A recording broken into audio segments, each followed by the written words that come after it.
Ayubowan, Vanakkam. I'm Vioni Dimel. This is Boston Lanka News, bringing you news, views, and entertainment from Boston and USA. Proposed provisional transnational government of Tamil Eelam. Is that a major challenge for post-conflict Sri Lanka? General Sarath Fonseca factor. Human rights scholar from USA shares her views. Creator of Golden Night. Ranman Rayak show in Los Angeles continues to shine in California. India New England newspaper recently reported about a meeting held in Bedford, Massachusetts to give the members of the Tamil diaspora in Boston a chance to learn about the proposed provisional transnational government of Tamil Eelam. Massachusetts State Representative Jason Lewis, a Democrat who represents Stoneham and Winchester, Massachusetts, spoke at the meeting saying that everyone has a fundamental obligation to stand up for human rights wherever they are trampled.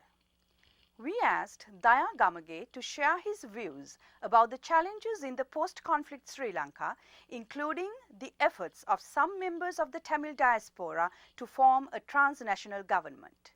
Daya Gamage is currently the United States national correspondent for the online daily newspaper Asian Tribune.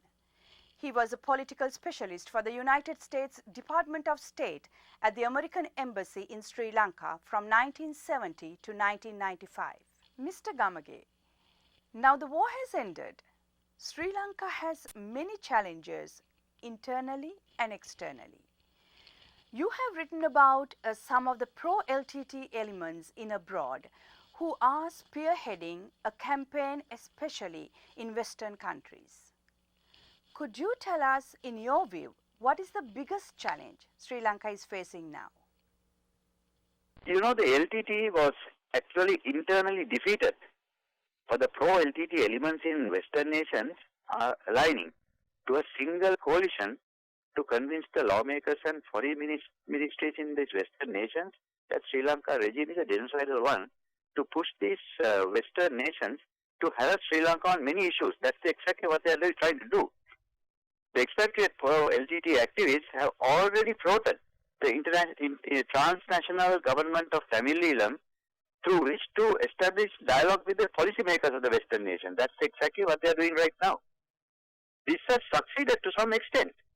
When we see the enormous pressure put on Sri Lanka, Sri Lankan administration, the main objective of this expatriate pro-LTT is to, here in US, France, in the European countries, in Australia, in all these countries, that's what this expatriate pro-LTT is trying to create, is a Kosovo-type atmosphere, so that to get the Western nations and the United Nations to a position, push them to a position that the only political solution is an independent nation for the minority Tamils.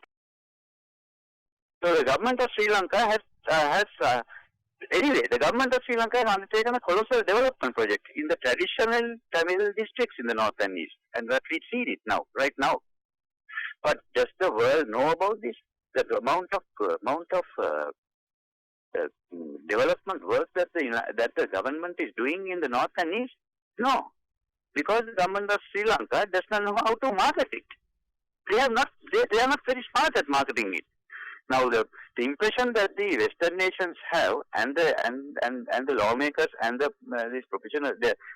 lawmakers and the policymakers have, is that the Tamil minority has been discriminated, and that area, for 30 years there had not been much development in the north. Now the government of Sri Lanka is doing this, and to a certain extent the development is taking place. Focusing north and east has to organize its overseas public diplomacy and strategic communications to nullify these overt and covert attempts of the pro-LTT elements in the West, who endeavor to create this Kosovo-type psychology. So it is true that Sri Lanka defeated Tamil tigers internally, but it has a long way to go in Western nations where to defeat this international pro-LTT coterie. That is the biggest challenge Sri Lanka is facing right now. The two military tribunals appointed to hear the two sets of charges against the former military commander, General Sarath Fonseca, scheduled to be convened, has been postponed till May due to directive issued by the Court of Appeal. According to counsel appearing for General Fonseca, the hearing will now be held on May 5th. We spoke to Professor Jacqueline Baba at Harvard University about General Fonseca. Professor Baba, the opposing presidential candidate, former Sri Lankan Army commander, General Sarath Fonseca is before the military tribunal for doing politics while in uniform. He also made threats that he will expose the political leaders for engaging in war crimes. For some, he is a war hero, and for some others, he is a traitor if he exposes incidents that might lead to war crime investigations against political leaders in Sri Lanka.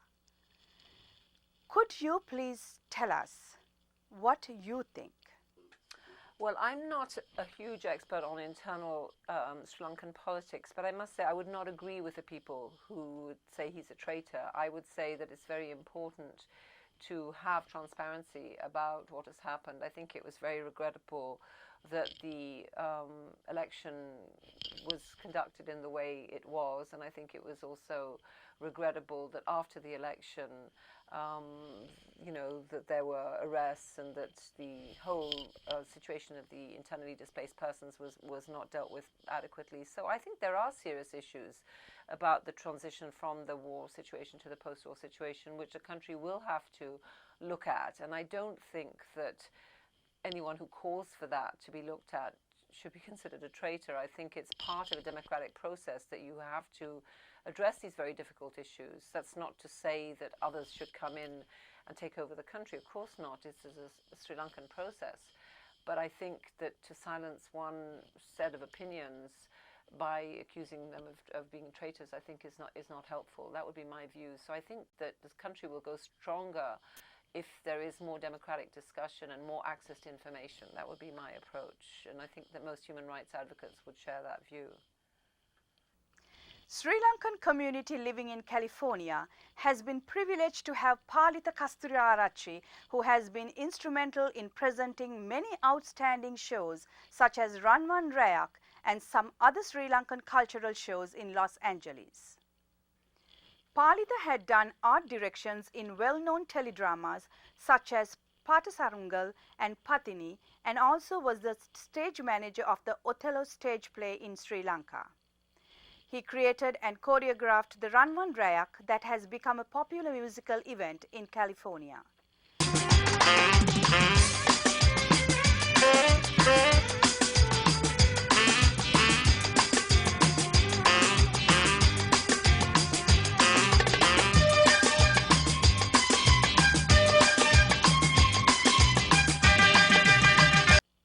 Mr. Kasturiarachchi, could you please share with us about the show Ranwan Rayak?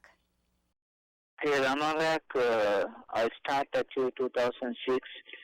So then we start first show for the fundraising for the Sri Lankan community living in Los Angeles. So then after that I did for the second Ranwan Rayak 2008 for the cancer, for the fundraising for the cancer patient, cancer hospital Sri Lanka. Ranwan Rayak කස්තුරිආරච්චිගේ තවත් ඉතාම නිර්මාණශීලී අංගයක් ඔබ වෙත ගෙන එන්නට නිල්ල මැදින්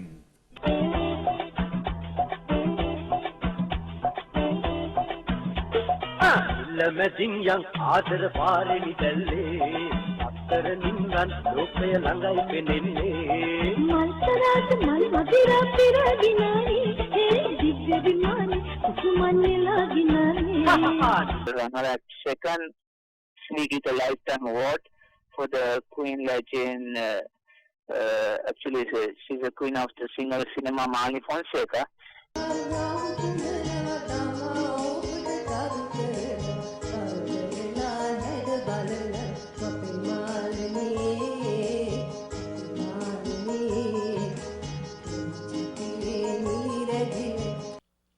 That concludes our news edition this week. We meet you next week with another news edition of News views and entertainment from Boston and USA. Till then, goodbye.